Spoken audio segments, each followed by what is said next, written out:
नमस्कार, मैं अमनदीप पिलानिया और आप देख रहे हैं पंजाब केसरी टीवी। 22 जून को उचाना की धरती पर एक महापंचायत का आयोजन होने जा रहा है। उस महापंचायत को लेकर हमारे साथ हरियाणा सरपंच एसोसिएशन के प्रधान रणबीर गिल हैं। उनसे जानते हैं, प्रधान जी, किन मुद्दों को लेकर महापंचायत बुलाई जा रही है? लगातार एक महीने से आप गांव दर गांव जा रहे हैं, मीटिंगें कर रहे हैं। इस महापंचायत के अंदर वही मुद्दे हैं जो काफ़ी समय से हमारी खापों के लोग उठाए हुए हैं। जैसे गांव की गांव में बच्चे शादी कर रहे हैं, गुआंढ में शादी, समगोत्र में शादी, लिव इन रिलेशन का कानून और समलैंगिक कानून, और जो समाज में आजकल नशे का बहुत ज़्यादा प्रकोप फैला हुआ है। इस महापंचायत का ये उद्देश्य है, सर्व समाज के लोगों को बुलाएंगे और वहाँ सर्व समाज के लोग बैठकर निर्णय लेंगे कि किस प्रकार इन बुराइयों को समाज से ख़त्म किया जा सकता है। और सरकार से भी मांग करेंगे कि इन कानूनों में संशोधन करे, जिससे समाज का जो ताना बाना है वो बना रहे, वरना आने वाला समय समाज के लिए बहुत ही भयानक समय है। आपने कहा कि इन मुद्दों को लेकर एक पंचायत बुलाई जाएगी, लेकिन खापों की बात करें तो लगातार काफ़ी समय से खापें इन मुद्दों को लेकर चली हुई हैं। मंत्रियों से भी मिलते हैं, मुख्यमंत्री को भी ज्ञापन देते हैं, लेकिन कोई फ़र्क ज़्यादा दिखाई नहीं दे रहा। देखो, पहले हमारी अकेली खापें लगी हुई है, अब हमारा उद्देश्य है इस महापंचायत के जरिए में जो एक्टिव सरपंच साथी हैं उनको भी खापों के साथ जोड़ेंगे, और जो नंबरदार है उनको भी खापों के साथ, और जो सामाजिक लोग हैं वे सभी सर्व समाज के सभी लोगों को एकजुट करेंगे, और एकजुट करके ही इस बुराई से छुटकारा पाया जा सकता है। अकेली हमारे खापे लगी हुई है। आश्वासन भी दिया, कानून मंत्री से मिले थे, लेकिन आश्वासन नहीं मिला है।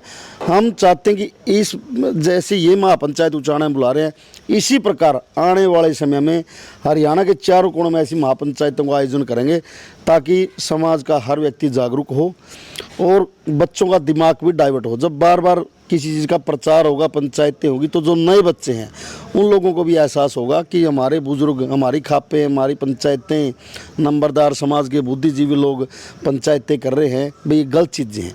तो कहाँ मानते हैं आप, ये जैसे संस्कारों की कमी मानते हैं, या हर घर में जो मोबाइल आया है इसका असर दिखाई दे रहा है? देखो, सोशल मीडिया का जब से ज़्यादा प्रचलन हुआ है, सोशल मीडिया की वजह से भी फूहड़ता का बहुत ज़्यादा प्रचार हो रहा है। सोशल मीडिया की भी देन है इन सामाजिक बुराइयों में। संस्कारों का भी फर्क, जो पहले गांव के अंदर लोग बुजुर्गों के पास बैठते थे बच्चे, अब हर व्यक्ति अपने फ़ोन में व्यस्त रहता है।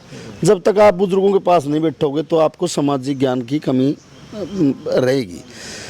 बुजुर्गों के पास बैठते थे, हर प्रकार की अच्छी माड़ी बातों का बच्चों को पता चलता था, लेकिन आज छोटे छोटे परिवार हो गए, माँ बाप भी अपने फ़ोन में व्यस्त रहते हैं, बच्चों को देने के लिए टाइम नहीं माँ बाप के पास, और बच्चे भी सारा दिन फूहड़ता ही देखते हैं।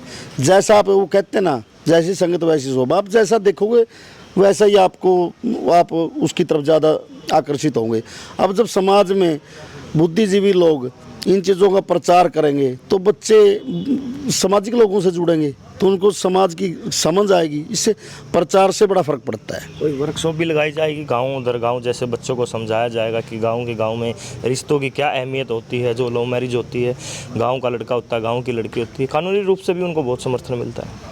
देखो, हमारा उद्देश्य है, अब तो जैसे जून की छुट्टियां चली हुई है, वे महापंचायत के बाद हम कुछ युवाओं को भी अपने साथ जोड़ेंगे। इस पंचायत में भी कुछ युवाओं को हमने निमंत्रण दिया है, युवाओं को साथ जोड़ेंगे, ताकि युवा कॉलेज और यूनिवर्सिटी में सेमिनार लगाएं, और बच्चों को, जो सीनियर छात्र हैं वो बच्चों को, छात्राएं भी होंगी इसमें, लड़कियां? बिल्कुल, छात्र छात्राएं दोनों होगी, दोनों की जरूरत है। वो अपने से जूनियर बच्चों को गाइड करेंगे कि समाज में ये चीज़ें हमारी संस्कृति नहीं है। ये तो अपने समाज को बचाने को और संस्कृति को बचाने की एक मुहिम चला रहे हैं हम लोग, जिसका नाम भी हमने समाज बचाओ अभियान दिया है, और हम समाज के हर वर्ग को के बुद्धिजीवी लोगों को इसमें साथ जोड़ेंगे। देखो, टाइम लगता है किसी भी चीज़ में, इस चीज़ में भी टाइम लगेगा। प्रचार करना पड़ेगा, लोगों को जागरूक करना पड़ेगा, बच्चों को जागरूक करना पड़ेगा।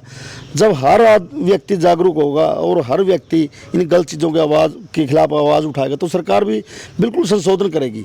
कि सरकार में जो लोग बैठे हैं वो भी तो समाज के ही लोग हैं। नेताओं की बात करें तो आप सरपंच हैं, गांव का प्रतिनिधित्व करते हैं, तो जो नेता हैं समय समय पर वोट मांगने के लिए आते हैं और समाज की भी बात करते हैं, एक कहते हैं कि मैं गाँव का बेटा हूँ। लेकिन अब इन मुद्दों को लेकर बात करें तो क्या कोई राजनीतिक दल, कोई नेता इन मुद्दों के साथ, आपके साथ समर्थन में है?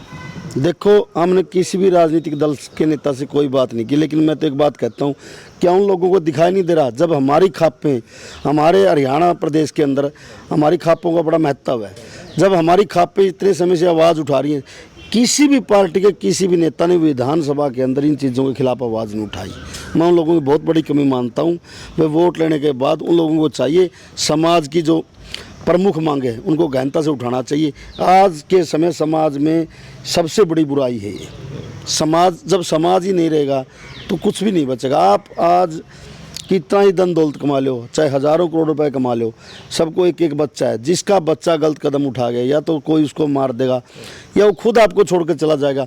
वो धन संपदा आपके किसी काम की नहीं रहेगी। साहब आपने कहा कि गलत कदम कोई बच्चा उठाता है, तो पहले की समय बात करें लगभग 10 साल पहले, अगर गांव का कोई बच्चा कहीं गलत दिखाई देता था तो गांव का कोई भी बुजुर्ग या कोई बड़ा उनको देखता तो धमकाता था और उनको मतलब अच्छी सीख देता था। लेकिन आज के समय ज़माना भी बदलता जा रहा है, लेकिन सभी मुंह मोड़ लेते हैं दूसरे के बच्चों से। कोई गलत राह पे तो वो बताते भी नहीं, समझाते भी नहीं। उसका यही तो कारण है, मैं आपको बता रहा हूँ कि बुजुर्गों के पास नहीं बैठते बच्चे। पहले तो परिवार का कोई भी बुजुर्ग किसी के बच्चे को मार देता था, कोई माँ बाप ये नहीं कहता था मेरे बेटे को क्यों मारा, कहते थे बड़ा है आपसे, हमारे बच्चे ने कुछ गलत काम किया होगा। लेकिन आजकल माँ बाप भी अपने बच्चों की ज़्यादा पक्ष लेते हैं। तो जब लोगों बड़े बुजुर्गों के पास बैठने लगेंगे बच्चे और इन चीज़ों से ज्ञान, तो अपने आप इस चीज़ में धीरे धीरे इस चीज़ को कंट्रोल किया जा सकता है। तो अब जो महापंचायत बुलाई जाएगी उसका कितना असर देखेंगे आप, गांव में कितना असर रहेगा और कहां से लोग पहुंचेंगे? हरियाणा से बाहर से भी आएंगे, केवल हरियाणा के रहेंगे? नहीं, हम तो सिर्फ हरियाणा के ही लोगों को इसमें बुला रहे हैं, बाहर के लोगों को हम नहीं बुला रहे। क्योंकि देखो हम तो अपने प्रदेश में इस एजिटेशन को, इस मुहिम को चलाएंगे। उसके बाद ये हर जगह पे ये बुरा हाल, तो वो दूसरे लोग भी देखेंगे भाई हरियाणा में ये चीज़ें चल रही है तो वो लोग भी करें। तो धीरे धीरे हर स्टेट के अंदर है ये। लेकिन हम बाहर के लोगों को, अगर हम अपने लोगों को हम ही नहीं समझा सके तो बाहर के लोग क्या समझाएंगे। 22 जून को उचाना की धरती पर समाज बचाओ अभियान एक महापंचायत का आयोजन किया जा रहा है। उस महापंचायत में विभिन्न मुद्दों को लेकर हरियाणा की जो पंचायतें हैं वो आगे आएंगी। खापे पंचायत, जो खाप पंचायतें हैं, इन मुद्दों को काफ़ी समय से सामने लेकर आई हैं और काफ़ी आप देखेंगे गांव दर गांव एक ही गांव का लड़का, एक ही गांव की लड़की शादी कर लेते हैं, जिसमें गांव का और आपस में भाईचारा भी ख़राब होता है। अब इन मुद्दों को लेकर पंचायतें आगे आई हैं और हरियाणा सरपंच एसोसिएशन के जो प्रधान हैं रणबीर गिल, इन्होंने बताया है कि इन मुद्दों को लेकर एक ये शुरुआत है। पहली पंचायत उचाना में बुलाई जा रही है, उसके बाद विभिन्न पंचायतें हरियाणा के अलग अलग जगह पर की जाएगी। जींद से पंजाब केसरी के लिए मैं मनदीप पिलानिया। हमसे जुड़े रहने के लिए हमारे YouTube चैनल को सब्सक्राइब करें और नई वीडियो की नोटिफिकेशन के लिए बेल आइकॉन को दबाएं। अगर आप ये वीडियो Facebook पर देख रहे हैं तो लाइक जरूर करें और ज्यादा से ज्यादा शेयर करें। धन्यवाद।